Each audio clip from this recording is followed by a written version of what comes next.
Olá pessoal, sejam todos bem-vindos ao Cast dos Espíritos, um podcast segundo o Espiritismo. Eu sou Rodolfo e hoje nós vamos fazer um episódio bem legal para vocês que está pautado já há algum tempo. Mas antes disso, queria agradecer a todos os ouvintes e a todas as nossas ouvintes espalhados aí pelo Brasil e também por outros países mundão afora. Muito obrigado por nos seguirem lá no YouTube, onde o Valdir tem deixado muito bem organizadas as nossas playlists de vídeo, por nos acompanharem também no Instagram, onde a gente divulga o lançamento dos nossos episódios. E não esqueçam que a gente também tem o nosso site de onde você pode baixar os episódios para ouvir offline. Vamos lá, o que a gente tem para hoje? Digam um oi para todo mundo aí. Valdir, Dayan. Salve todo mundo! Hoje a gente vai falar daquilo que é segunda categoria no Espiritismo. Segunda categoria, isso é tipo uma coisa assim, banco de reserva ou coisa do gênero. Mas entra em campo, viu? Entra muito em campo. Diga, Dayan. Não conhecia. Também não. Salve, galera. A terminologia do Valdir aí. Salve, galera. Bom dia, boa tarde, boa noite. Hoje nós vamos de florais de bar e aplicação de ozônio. Ei, lá no centro aplica ozônio ou não?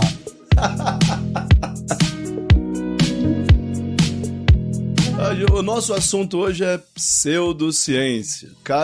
Por favor, fiquem todos aí até o final, porque nós temos um bate-papo muito legal. Todos temos a nossa pseudociência de... Me ajude aí, Valdir, com uma expressão correta. De estimação. Todos temos a nossa pseudociência de estimação e hoje é o dia de falar delas. Mas vamos lá, vamos direto para o início do nosso episódio então. Valdir, faça as honras da casa, por favor. Então, meus queridos, nas últimas duas oportunidades em que a gente se reuniu, a gente falou sobre lei de progresso, discutimos um montão de coisas que dizia respeito à evolução, progresso, ciência, humanidade, enfim, coisas importantes para que o estudante espírita e que o público interessado e curioso no espiritismo pudesse compreender um pouco melhor a nossa forma de pensar. E aí, nas discussões que nós tivemos acerca do assunto no Livro dos Espíritos, nas nossas reuniões de pauta, acabou surgindo a necessidade da gente falar daquilo que foi sendo aos poucos introduzido no Espiritismo, que parece ciência, mas não é ciência, parece conhecimento, enfim, é como o Rodolfo falou, os nossos pequenos misticismos de estimação. Então hoje nós vamos aproveitar um professor de epistemologia e eu treinei muito para falar essa palavra, porque eu nunca consegui falá-la direito. E o Rodolfo vai começar pra gente explicando o que isso significa e vai falar um pouco pra gente dessa relação pseudociência, e ele vai também ter que explicar o que é pseudociência, porque eu acho que nem todo mundo sabe o que isso significa. E por que é importante a gente falar disso agora? E não sei se o Dayan tem algum pedido especial para fazer para o nosso professor de plantão. O meu é esse aí, Rodolfo. Ajuda a gente para dar o apito inicial, o que é epistemologia, o que é pseudociência, e dar uma luz pra gente, dar uma aula pra gente do que é, por que isso é importante pro espiritismo agora. Dayan, você tem algo? Não, se ele me responder isso daí, eu já tô satisfeito já. E você vai abandonar as tuas pseudociências de estimação se ele te responder isso direito? De jeito nenhum, elas funcionam tão bem. Para de usar e deixa só o tempo passar que tu vai ver. Geralmente o tempo passando funciona tão bem quanto e é bem mais barato. Bom, mas vamos lá então. Primeiro, de modo muito objetivo, a palavra pseudociência, ela diz respeito a qualquer tipo de informação que se afirma baseada em fatos científicos, mas que não foi produzida conforme as regras de um método científico rigoroso. Ela é uma palavra muito específica, ela não tem a ver com acusar toda e qualquer forma de produção de conhecimento que não seja científica de ser uma fraude. Então assim, olha só, você está dizendo que a minha avó é uma fraude porque ela faz um chazinho ali que ajuda com as dores estomacais, né? Ou que ajuda no resfriado e etc. Então, só porque ela não foi testada num laboratório, a minha avó é uma fraude. Olha, esse não é o ponto. Sua avó anda por aí dizendo que ela é candidata ao Prêmio Nobel de Fisiologia e Medicina. Ela anda por aí querendo vender o chazinho dela como se fosse o produto, o resultado do desenvolvimento de uma ciência. uma cura milagrosa, que ela não tá vendendo isso como uma cura milagrosa. Mas vamos lá, mesmo quem vende curas milagrosas, pode, assim, eu não compraria cura milagrosa nenhuma e nem recomendo que qualquer pessoa faça. Mas se a pessoa sai por aí dizendo que é capaz de curar as outras, rezando por ela, impondo as mãos, ou usando umas varinhas que encontrou em algum lugar porque elas são sagradas, isso ainda não é uma pseudociência, entendeu? A pseudociência, o conceito de pseudociência, ele define um conjunto de práticas que se afirmam como uma ciência, para, usando o discurso de autoridade da ciência, ganharem terreno, avançarem na sociedade, serem mais respeitadas e etc. Mas espera aí, eu fiquei agora aqui com uma necessidade de esclarecimento. Se pseudociência é aquilo que diz que é ciência, mas não é ciência... Basicamente. O que é ciência? Pronto, então essa é a segunda parte da nossa introdução. E essa é uma parte muito importante. E nós já discutimos algumas vezes isso aqui e acho que é fundamental voltar a isso. Por quê? Porque, evidentemente, a gente está vivendo esse que parece ser um dos maiores problemas do nosso tempo. Porque a gente vive a era de maior acesso à informação da história, né? Sem sombra de dúvidas. E a gente tem um movimento alucinado, absolutamente desenfreado, ninguém sabe muito o que fazer, de desinformação, de desvalorização do conhecimento científico, de, como a gente tem usado a expressão, negacionismo da realidade da natureza ou dos comportamentos sociais, né? Usando as ferramentas que só existem porque foram produzidas cientificamente, né? Chega a ser irônico as pessoas defenderem, sei lá, terra plana e usar sinal de internet, satélite, etc., que foram produzidos porque a Terra não só não é plana, mas pelos cientistas que eles criticam. É o discurso contra vacinas, por exemplo. Ele, para circular, ele precisa de um sinal digital bem rápido, né? Ele precisa de smartphones, ele precisa de muita coisa que foi produzida por cientistas que trabalham do mesmo jeito que aqueles que produzem as vacinas. Mas vamos lá. E me interrompam a qualquer momento, por favor. Mas eu vou simplificar. Olha só. A gente costuma dizer, assim, existe um consenso de que a ciência é um tipo especial de conhecimento que surgiu apenas na modernidade, do século XVII em diante, depois de 1600. Alguns pesquisadores até atribuem a alguns pensadores do século XVI alguma influência nesse processo, mas eu acho um exagero. Eu acho que a gente não iria mal se a gente fechar o seguinte diagnóstico. Só dá para falar em ciência a partir da invenção do método científico. Então, assim, o que seria o conhecimento científico? E aí a invenção do método científico tem nome, tem CPF, né? Tem RG. É o filósofo francês René Descartes, foi ele quem criou o método científico como nós conhecemos no século XVII. O que seria esse conhecimento científico então? Ele seria um conhecimento produzido por meio de evidências, ok? Esse é o primeiro ponto. É necessário ter evidências.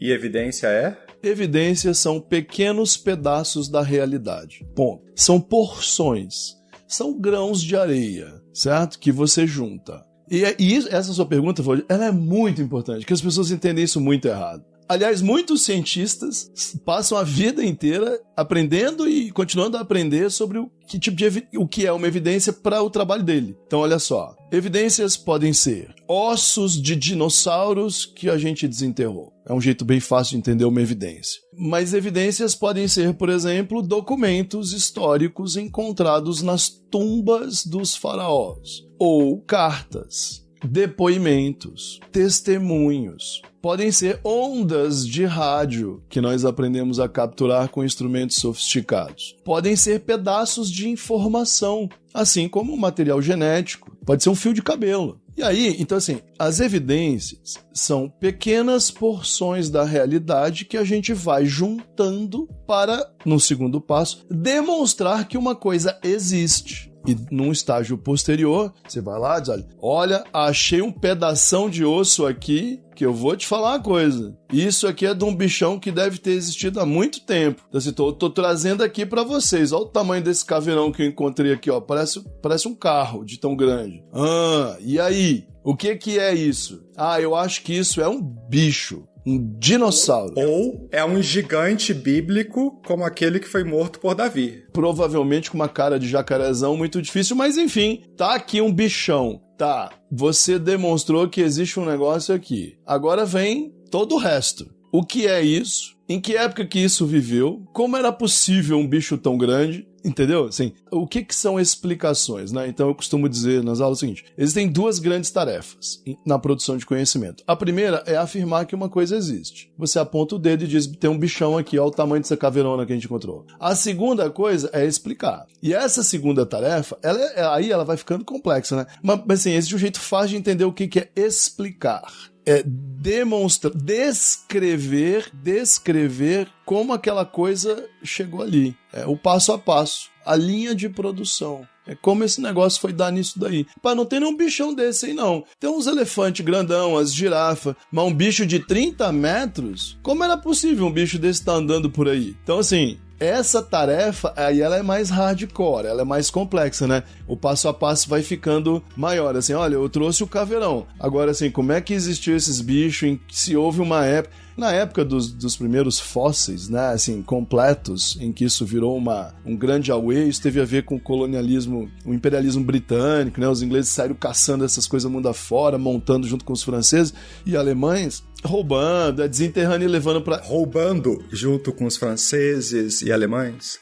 Pilhando, né? Mas, assim, era muito comum, assim, não se sabia ainda a idade geológica da Terra. Aliás, a provar a idade geológica da Terra foi um desafio científico gigantesco que envolveu os cientistas, assim, ao longo de muitas décadas. Aquele Lord Kelvin da medida de temperatura foi um deles, né? E, assim, ele, inclusive, se dedicou pessoalmente a essa tarefa e sofreu muito com ela, cometeu muitos erros, mas levou esse conhecimento até o século XX, sabe? E só no século XX a gente foi, de fato, da virada do século XIX para o século XX, a gente conseguiu resolver isso. Mas, sabe, se você não sabia quanto tempo a Terra tinha, Darwin, por exemplo, Charles Darwin, não sabia. Não era um conhecimento consolidado na época dele. Aí eu vou dizer que o dinossauro viveu quando? Que aí você diz assim, cara, esse troço viveu 200 milhões de anos atrás, mas a Terra só tem 10 milhões. Como é que ele pode ter vivido? Então, assim, uma coisa é você apontar o dedo e dizer, tá aqui. A outra é, rapaz, como é que isso chegou aí? Como é que uma coisa assim era possível? Quais são os processos biológicos para isso acontecer? Aí vem biologia, geologia,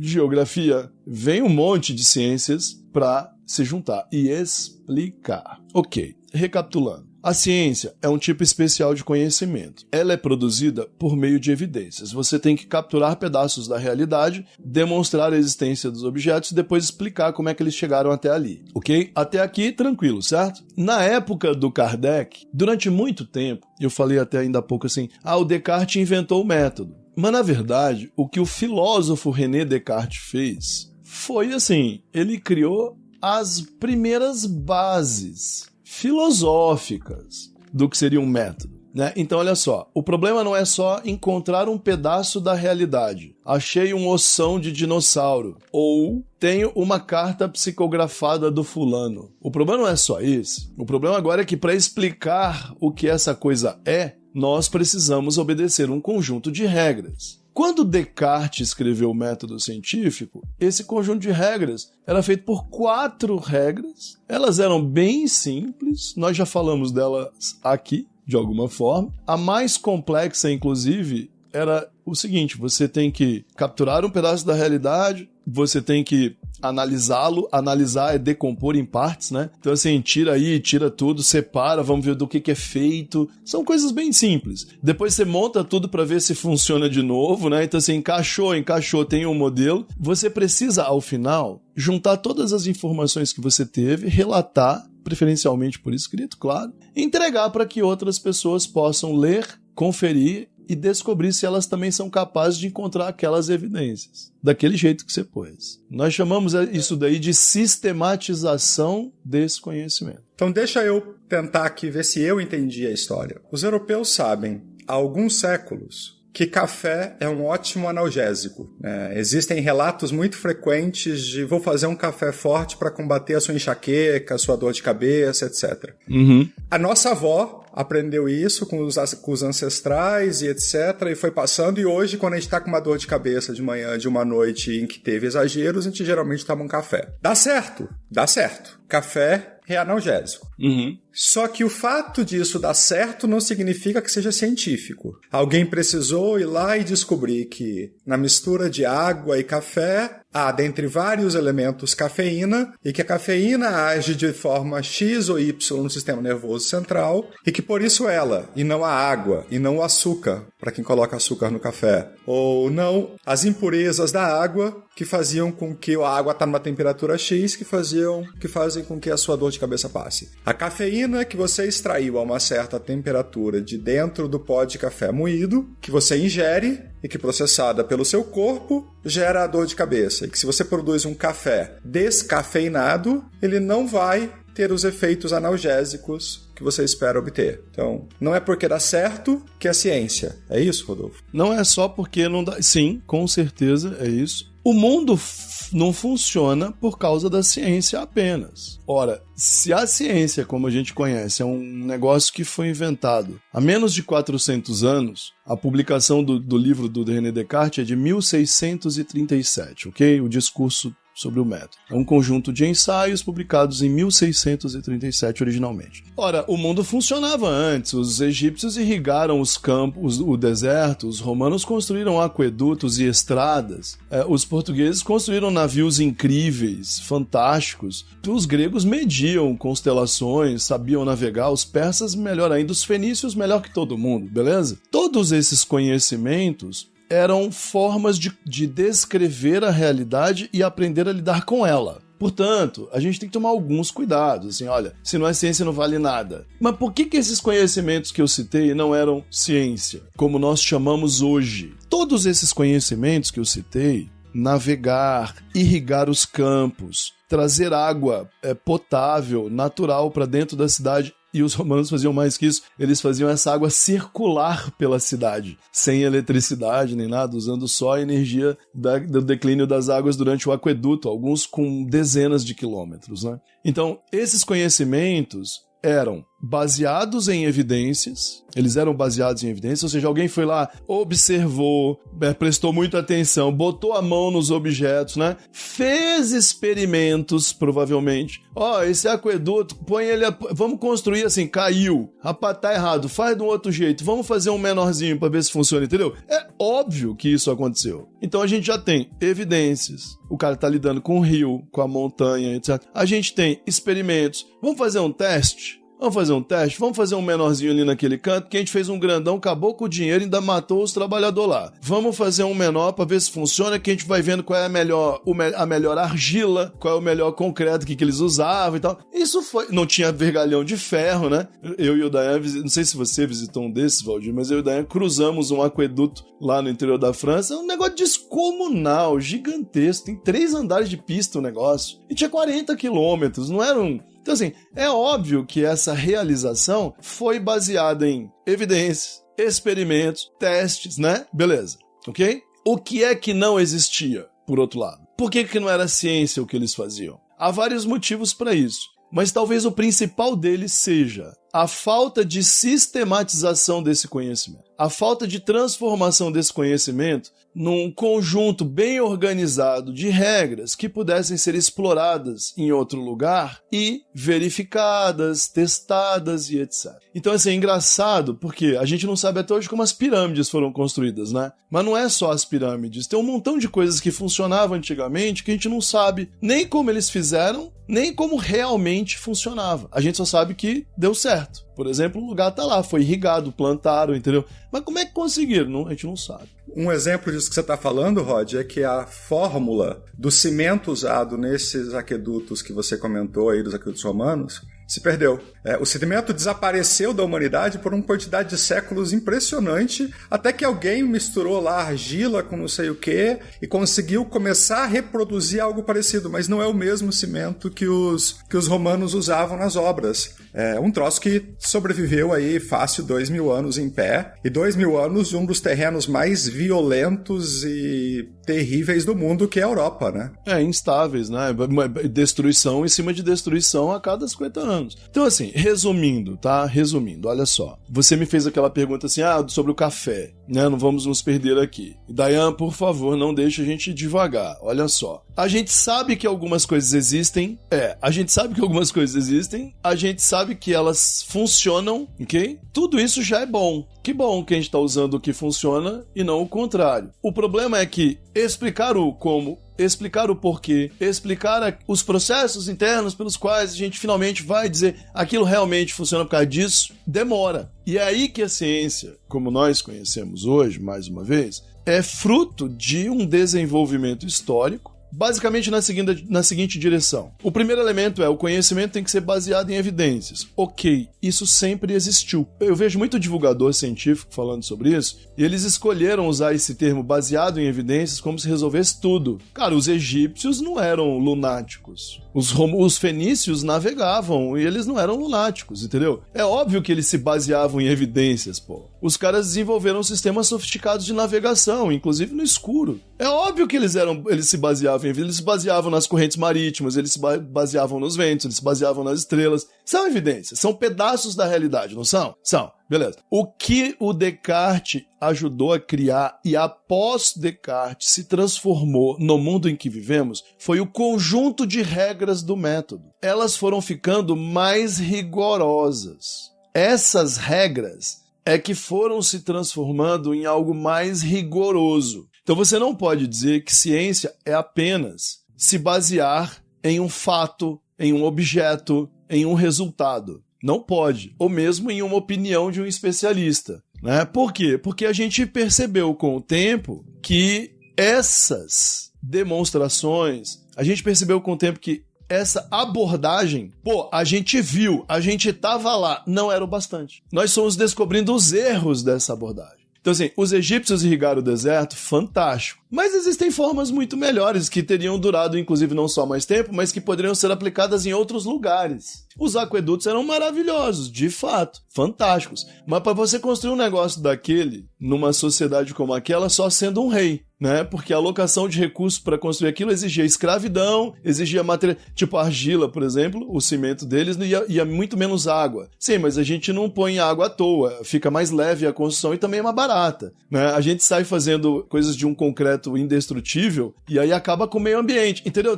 A gente foi descobrindo com o tempo que muita coisa que funcionou e era realmente boa só funcionou por causa de coisas que a gente já não aceita mais. Como, por exemplo, a mão de obra escrava. Eu estava pensando, o que você estava falando, estava pensando o seguinte, é porque nós temos conhecimentos distintos, eu acho. Certo. O ponto seria esse, né? Sim. E que o conhecimento adquirido com base em um método científico, através não só da observação das evidências, mas da experimentação, da repetição dos experimentos por outras pessoas, alcançando o mesmo resultado, que esse é um ponto.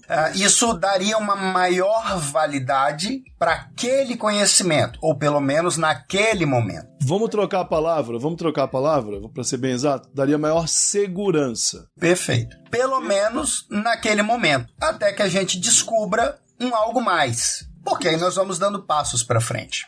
Isso. Mas o empirismo, que é a base de tudo que foi feito antes de nós termos a ciência, ele nos trouxe até aqui.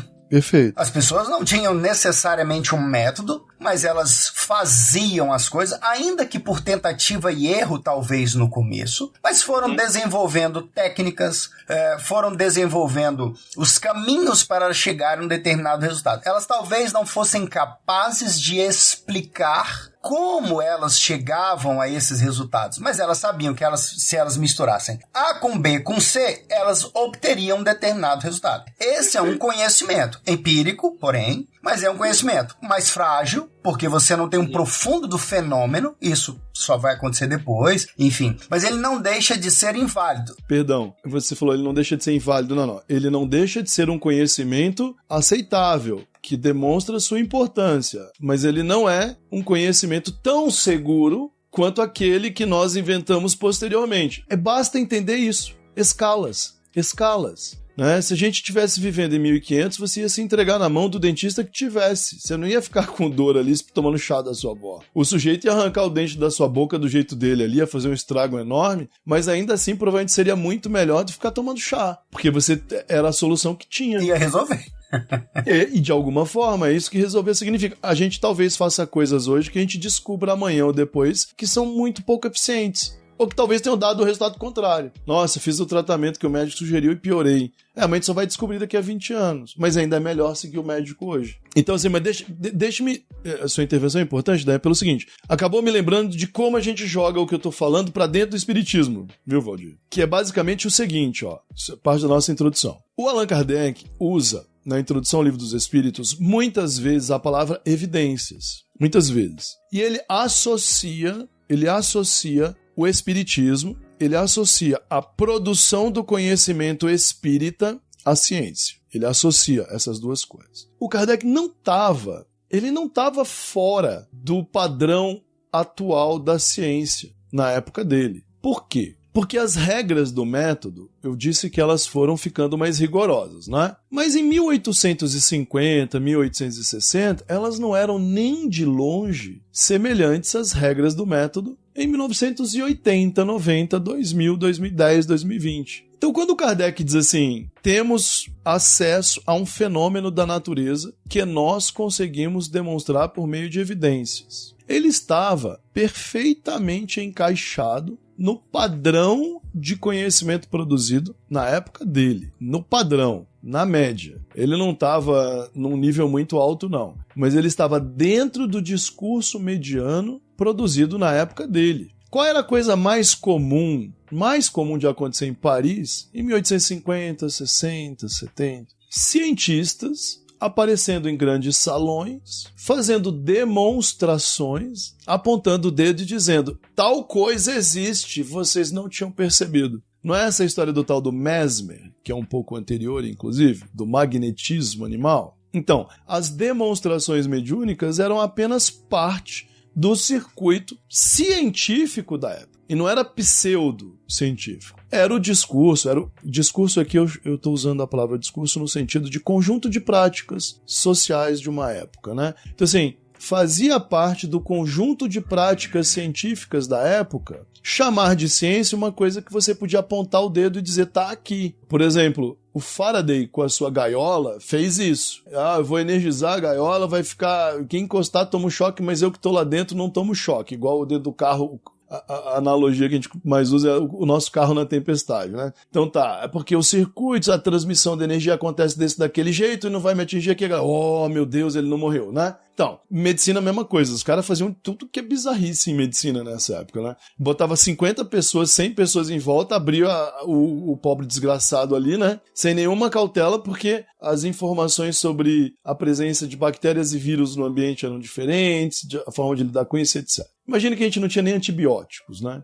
Então, assim, morreu. Então, o Kardec, quando chega e diz assim, temos um conhecimento aqui baseado em evidências, logo ele é uma ciência, ele não está fazendo um discurso fantasioso. Até porque ele acaba seguindo o resto do método descartiano, né? Ele separa em partes, ele oferece uma explicação que é capaz de permitir a análise da reflexão que ele fez de frente para trás e de trás para frente, enfim.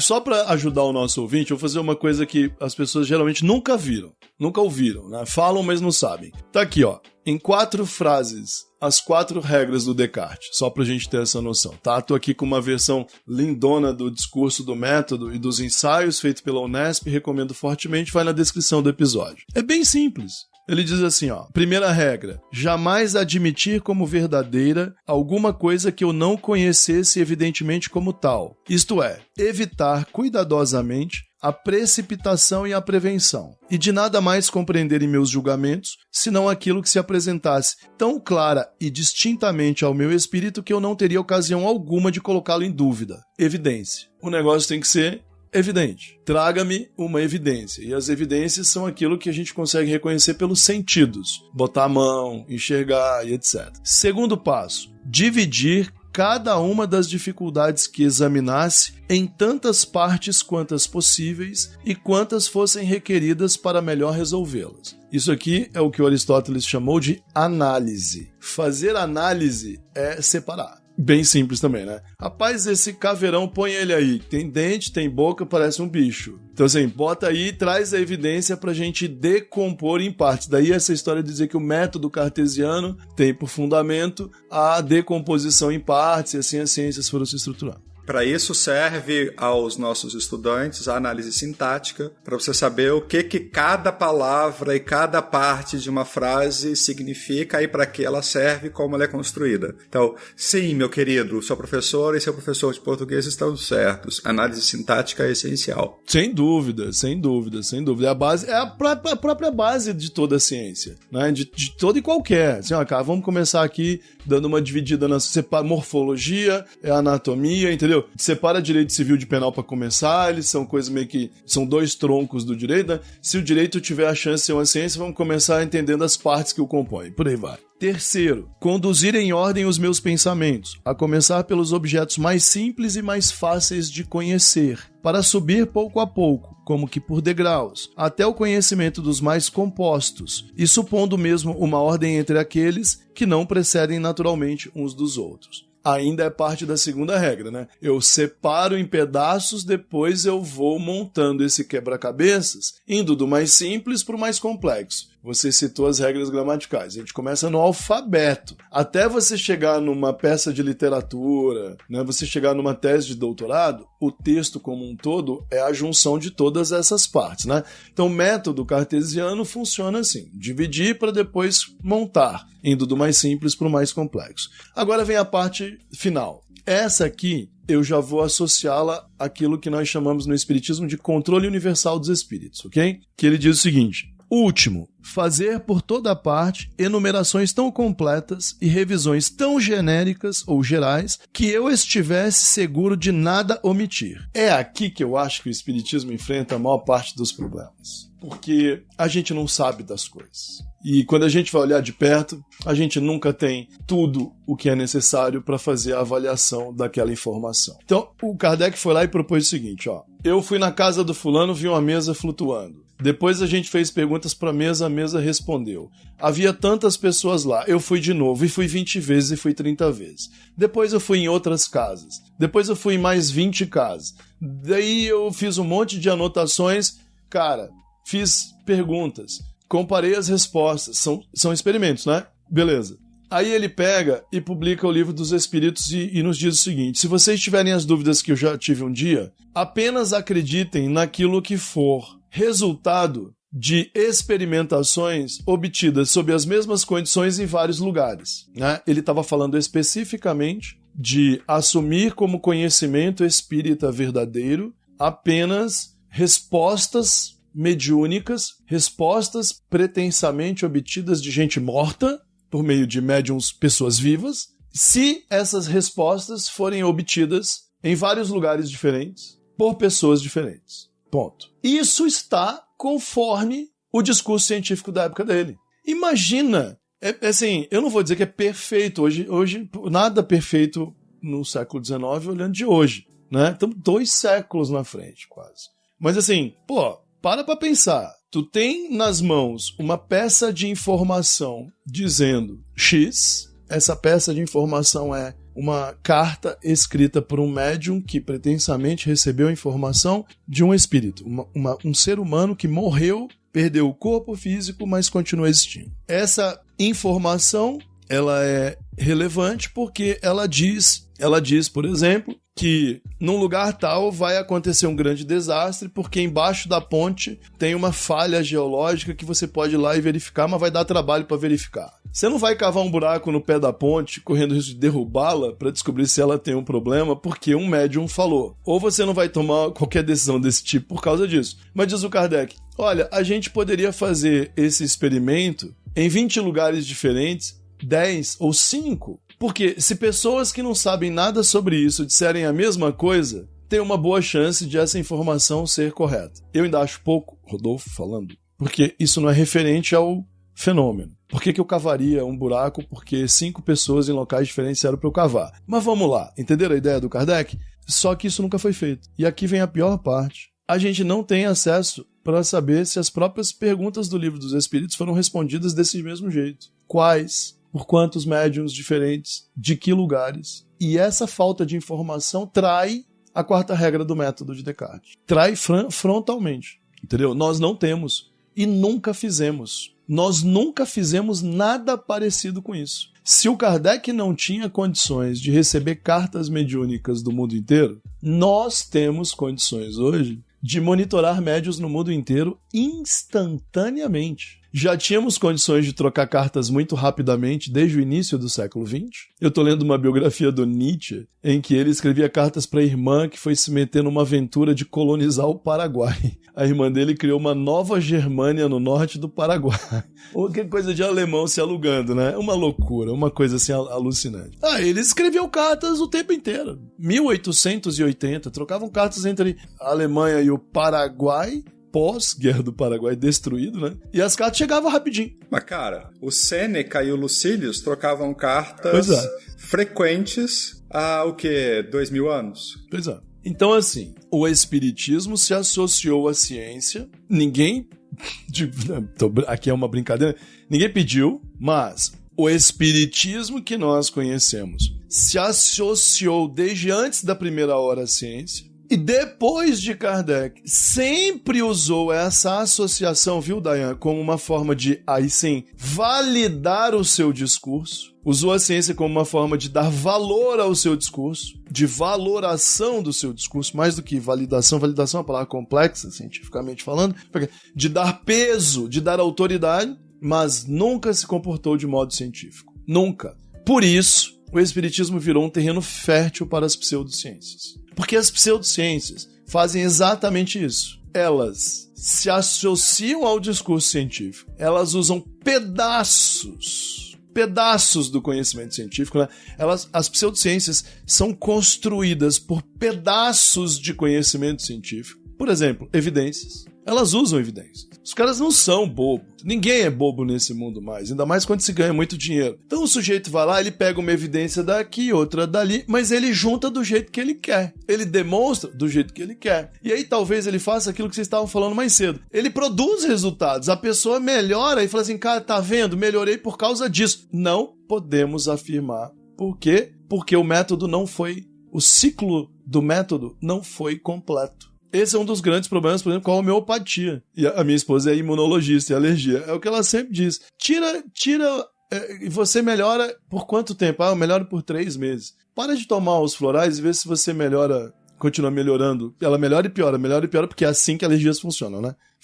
A pessoa não muda tudo que o médico manda, ela não faz, mas a alergia sempre piora ou melhora, sempre, de alguma forma, né? Basta diminuir a exposição à substância. Então assim, se eu parar de tomar esse floral, eu vou ter 3 gripes por ano. Normalmente antes eu tinha 5. Mas você era mais nova, ficou mais velha, melhorou alguma coisa dentro de casa, né? Fez o que o médico recomenda. Não, mas não tem como saber. A gente tem como saber. Porque o controle das alergias é feito cientificamente e isso tudo é bastante bem documentado. Já o uso dessa água que você toma, não, porque nem dá para ser. Então o espiritismo virou incubador de pseudociência, porque provavelmente ele é, no Brasil pelo menos, ele é um modelo de pseudociência. E aí a gente vai expandir nossa discussão agora para outras coisas, mas eu vou deixar aqui um exemplo. É possível um conhecimento espírita baseado em evidências? A gente não fala que tem cirurgia espiritual? Então tem evidência ali. Vai lá, o cara tá abrindo o corpo das pessoas sem anestesia o dia inteiro e arrancando coisa. Cartas mediúnicas aí a hora que você quiser em qualquer canto, pra verificar as coisas. Mas, por exemplo, eu já falei em outros episódios, tem materialização? Eu adoro o exemplo da materialização. Porque a materialização é uma coisa muito comum que só acontecia no passado. Agora que todo mundo tem um smartphone com câmeras gigantescas na mão, não acontece mais. Não, mas se tu puxar a câmera pra tirar uma foto, vai estragar o fenômeno, porque os fluidos dependem da harmonia do grupo mediúnico e da concentração e de não sei o que, de não sei o que, de não sei o que. Entendeu? É o flash, cara. Não pode usar flash. Mas o povo que joga aquelas coisinhas que vocês gostavam com jogo de atirar uns nos outros, que vocês iam pra aquela construção lá em Porto Velho. Paintball. Paintball, exatamente. Vocês jogavam paintball e hoje tem aquelas coisas pra jogar paintball à noite, que você enxerga melhor mesmo sem luz e tal. Então, já que você não pode usar o flash da sua câmera, não pode usar a luz de LED, não pode usar a luz fosforescente, usa os óculos de paintball pra ver a materialização, vai dar certo. O Night Gargle Vision. Esse mesmo. Só pra deixar registrado, eu nunca fui pra construção nenhuma jogar paintball, mas beleza. Tamo bem até aqui, deu pra ficar assim... Deu pra ficar bem aqui o que é uma ciência, quais são as regras, e se você não obedecer, mas usar o nome, é uma pseudociência. Cara, eu acho que deu sim, e acho que é importante você ter falado de quanto o Kardec estava na média do conhecimento científico na época, porque hoje a gente estava aqui, você falou, né, sobre os problemas que a homeopatia cria, porque as pessoas não se tratam adequadamente, achando que a homeopatia é um tratamento de saúde, quando ela não é um tratamento de saúde. Mas o Kardec fez perguntas e abordou o assunto na Revista Espírita. Só que, na época, a homeopatia era científica porque os padrões da época eram esses muito menos... rigorosos. Isso, muito menos capazes de estabelecer uma relação apropriada entre a causa e o efeito de um certo produto ou procedimento. Então, hoje, a gente não pode virar pro Kardec e falar, olha, você foi descuidado ao trazer a homeopatia para dentro do conhecimento científico, porque ele estava na média do conhecimento científico e a homeopatia estava na média do conhecimento científico. Então, se a gente fizesse alguma referência mais severa em relação a ela, ou melhor, ao Kardec admitindo a homeopatia, nós estaríamos sendo injustos. Em compensação, a gente pode muito bem hoje dizer que a homeopatia é pseudociência e ninguém deveria estar seguindo um tratamento de saúde científico ou pseudocientífico baseado em homeopatia, porque a homeopatia não tem fundamento científico. Este raciocínio está correto? Sim, a homeopatia é uma pseudociência, você não deveria estar usando e divulgando, você está propagando informações cientificamente incorretas e isso é um problema. Deixando tudo isso bem claro, me permita fazer uma observação importantíssima que eu gostaria que ficasse registrada para a gente seguir adiante. Me cobrem, por favor, para falar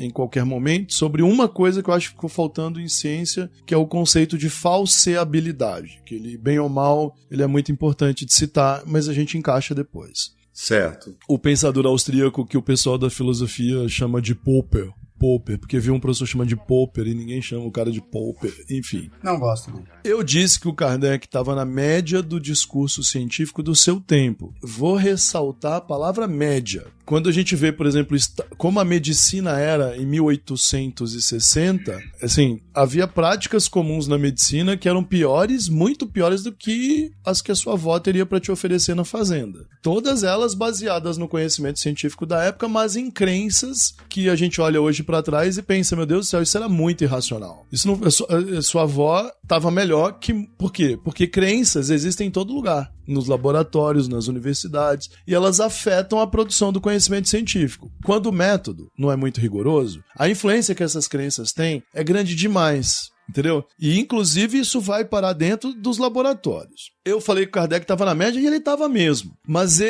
Valdir, eu tenho um problema com a história do espiritismo original, porque a gente tem muito pouca informação. Eu tenho uma encanação com relação a isso, sabe? A gente tem pouquíssima informação. Por um tempo em que a informação já era mais fácil de produzir. Uma coisa é você dizer assim, a gente não sabe muita coisa sobre os evangelhos. Não existe nada de original sobre os evangelhos. E não tem mesmo. A não ser a certeza historiográfica por estudiosos da linguagem de que algumas passagens, por estarem iguais em 3 textos muito diferentes entre si no tempo, provavelmente são verdadeiras. Mas tu não tem um fragmento do livro. Não é igual a República de Platão, entendeu? Tem um livro do Empédocles, 500 anos antes de Cristo. Um livro. 500 anos antes de Cristo, entendeu? Um pouco menos. Empédocles, entendeu? Assim, agora, cadê as cartas com as respostas do Livro dos Espíritos? A gente não tem. Mas mais do que isso, eu vou deixar no ar. Nosso amigo Rodrigo Farias estuda espiritualismo moderno lá na UFRJ, é historiador, mas eu vou deixar no ar. Se a gente fizer uma pesquisa mais rigorosa, eu temo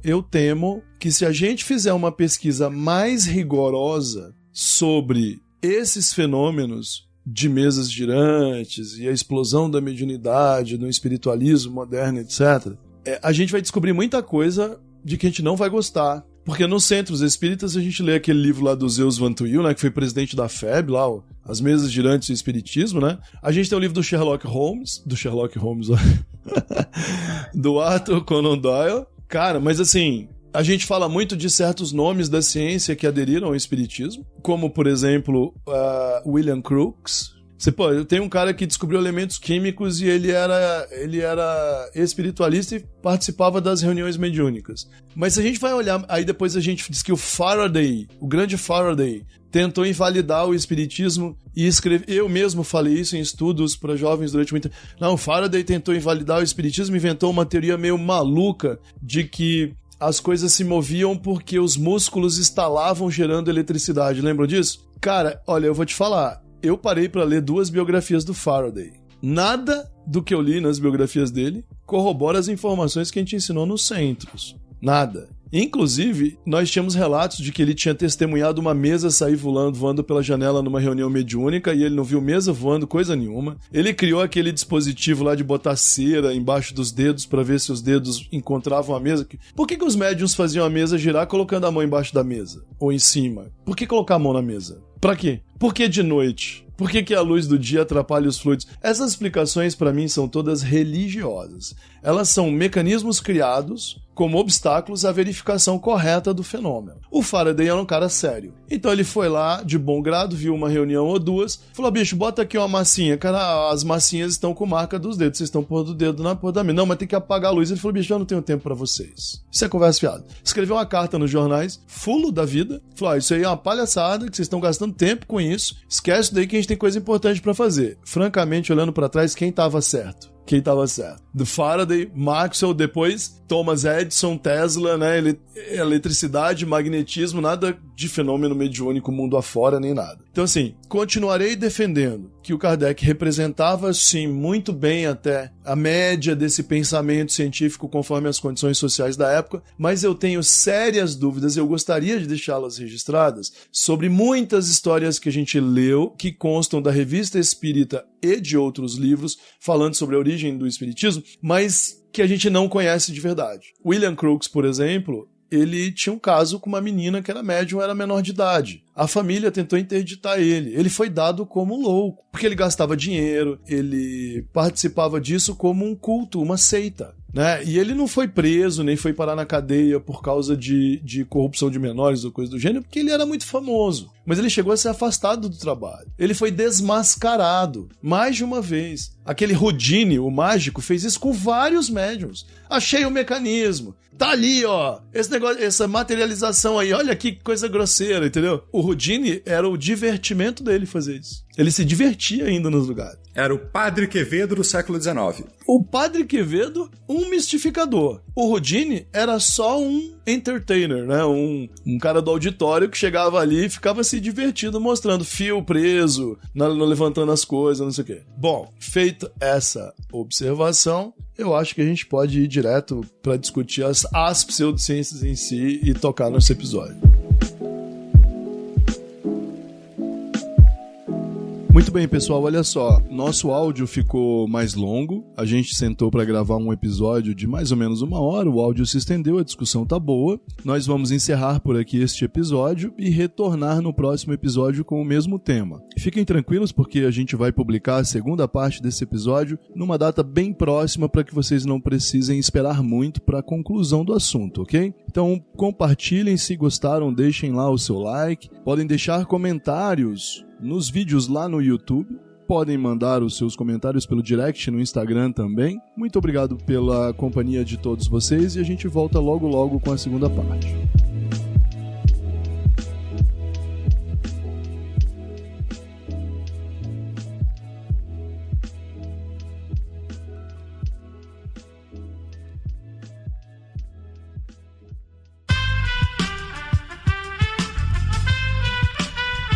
Esse podcast foi editado por Aerolitos Edição Inteligente.